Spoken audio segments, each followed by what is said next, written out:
이번 시간에는 하나님의 음성은 장래일을 예비하게 하신다라는 제목으로 설명을 하겠습니다.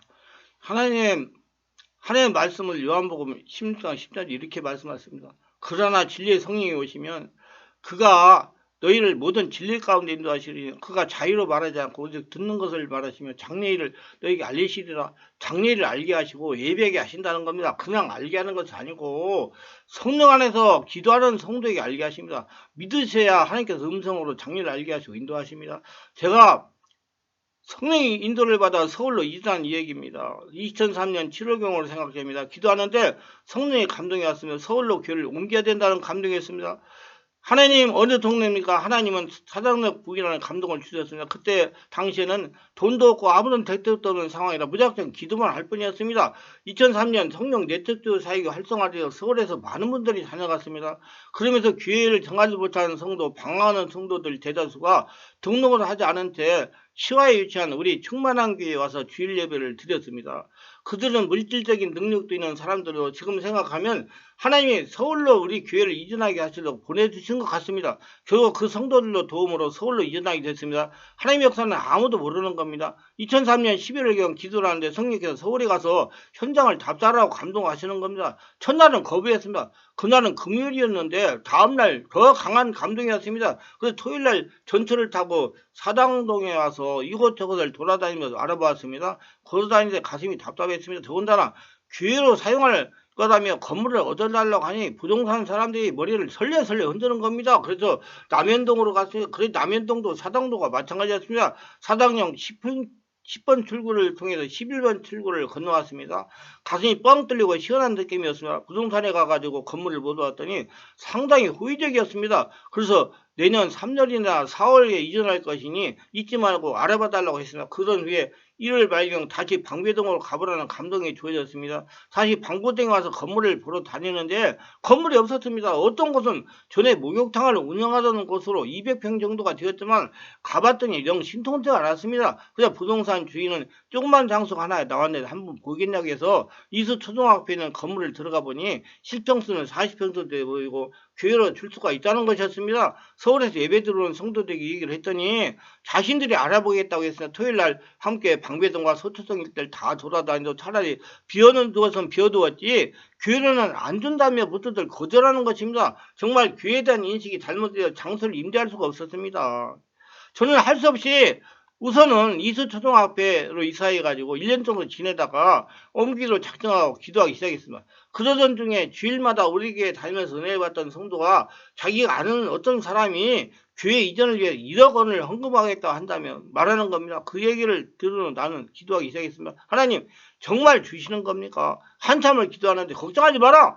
내가 그 사람에게 돈을 받아서 장소를 얻는다는 사람을 통해서 일을 추진하리라 하는 주님의 음성을 들려와서 그래서 아멘하고 외치는 입을 굳게 다물고 우리 사모에게도 말하지 않은 채 기다렸습니다. 우여곡절 끝에 3월 30일 날짜로 계약했습니다. 임대료는 앞에 말한 성도가 전적으로 책임을 지겠다고 했습니다. 교회 바닥과 벽 그리고 여러 가지 필요한 것들은 은혜 받으러 오신 분들이 헌금을 했습니다. 외부 인테리어 작업은 어느 교회 목사님 동생이 선교 자원으로 무리를 해주었습니다. 공사가 진행되는 동안 나는 계속해서 시화에서 집회를 인도했습니다. 하나님은 인디안 교회 내부 작업까지 일사천리로 진행하셨습니다. 교회를 이전하는 데서 저의 재정은 단돈 1원도 10원도 들어가지 않았습니다. 하나님이 은혜 받은 사람들의 마음을 감동하게 하셔가지고 그들을 통해 채워주셨습니다. 하나님이 이전하게 하신 것입니다. 저는 그래서 교회는 하나님이 하시는 거다 그렇게 믿고 항상 하나님의 뜻을 구하고 하나님 응답이 와야 움직이는 그런 믿음이 생겼습니다. 근데 시와에 있는 교회가 나가지를 기도하는데 하나님이 자꾸 빨리 가라는 감동을 주시는 것입니다. 우리는 2004년 3월 30일 이사를 계획하고 준비하고 있는데 근데 기도할 때마다 빨리 가라는 감동을 주셨습니다. 시와에 있는 교회가 나가기를 기다리는 머뭇거리자 이제는 주일날 성도들도 줄어들고 사람들도 집에 오지 않았습니다. 그래서 교회에 나가지 않더라도 빨리 이사를 해야겠다는 생각하고 3월 18일 날 서울로 교회를 이전했습니다. 지금 현재 교회로 이전한 것도 성령께서 예비하시고 인도하신 겁니다. 전에 있던 교회가 임대기간이 끝났습니다. 장소가 물이 새가지고 고생을 이만저만이 아니었어요. 임대료 턱없이 올려달라고 했습니다. 그래서 임대를 연장해서 사용하느냐 아니면 다른 장소 이전하는 문제를 가지고 제가 2018년 12월부터 2달 이상을 기도했습니다. 이거 하나님의 문제이기 때문에 하나님의 응답을 받고 움직여야 되기 때문에 그렇지 않으면 내가 전부 다 해결해야 되니까 되면 2019년 2월 초였어요. 성령님 어떻게 해야 됩니까? 성령님 어떻게 해야 됩니까? 이 기회를 어떻게 해야 됩니까? 어떻게 되고 하면서 애절하게 기도를 드렸습니다. 성령님께도 저에게 다른 곳을 알아보아라 그러시는 겁니다. 그 음성을 들으니 마음이 깊어서 아멘하고 받아들였습니다. 바로 인접 부동산에 가서 장소를 알아봤습니다. 마침 이 지금 현재 있는 교회 장소가 비어 있었습니다. 들어보니까 엉망이었어요. 그러니 기도하면 할수록 내부 인테리어를 잘하면 우리 성도들이 예배를 드리기에 문제가 없다는 감동을 하시는 겁니다. 더군다나 매월 들어가는 비용이 전교의 50%밖에 되지 않았습니다. 그래 계약을 하고 내부 작업을 하여 이전한 것입니다. 여기를 이전하자 우리 성도들이 너무나 좋아하는 것입니다. 지난 장소보다 모든 것이 좋았기 때문입니다. 역시 성령님께 예배한 장소로 이전하니 모든 성도들이 좋아하고 편안해합니다. 이곳에 이전하지 않았더라면 코로나19의 혹독한 불경제 상태를 이겨내지 못했을 겁니다. 아마 우리 교회 못했을지도 모릅니다. 지난번 그 옛날에 있던 그 장소에 있었다면 돈이 많이 나가니까 그래 하나님께서 미리 아시고 코로나19에 대한 혹독한 불경제를 미리 아시고 이것을 이전하게 하여 코로나19를 잘 이겨내고 하나님의 뜻대로 목회를 할 수 있도록 하여 주신 것입니다. 역시 목회는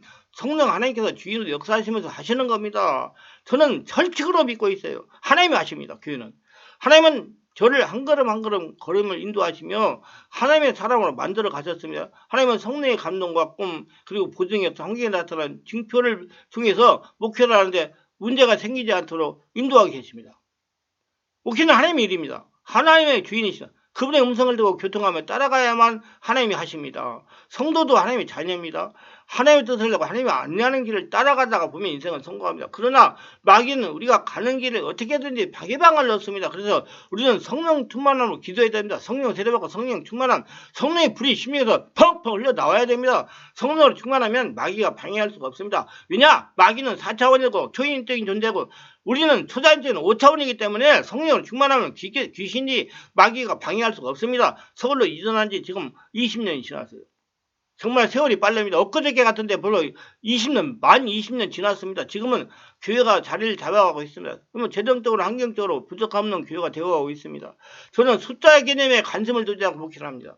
하나님께서 보여주시는 대로 최선을 다해 영적으로 바꾸는 사역을 합니다. 한 영혼이 최나보다 귀하다! 그런 생각을 가지고 영혼들을 관리하고 목회를 하고 있어요. 교회가 자립하는 것은 전적으로 성령 인도하신 가운데 성령 인도를 받아 능력 전도를 한 결과입니다. 이것은 저의 능력이 아니라 하나님의 능력입니다. 하나님이 하신 겁니다. 이러한 결과만 보더라도 전도가 아무리 어려워도 성령 인도를 받아 능력으로 전도하면 교회는 성장하게 되어 있는 것입니다.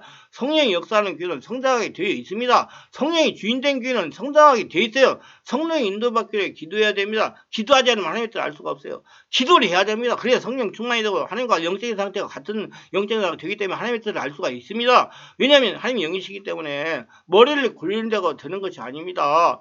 영이신 하나님과 교통해야 되는 거야. 우리는 먼저 성령으로 충만한 상태가 되어야 하나님과 교통할 수가 있지만 우리는 성령으로 인도받기 위해 성령으로 기도해야 됩니다. 저는 교회를 성장시키려고 별별 방법을 다 수행했습니다.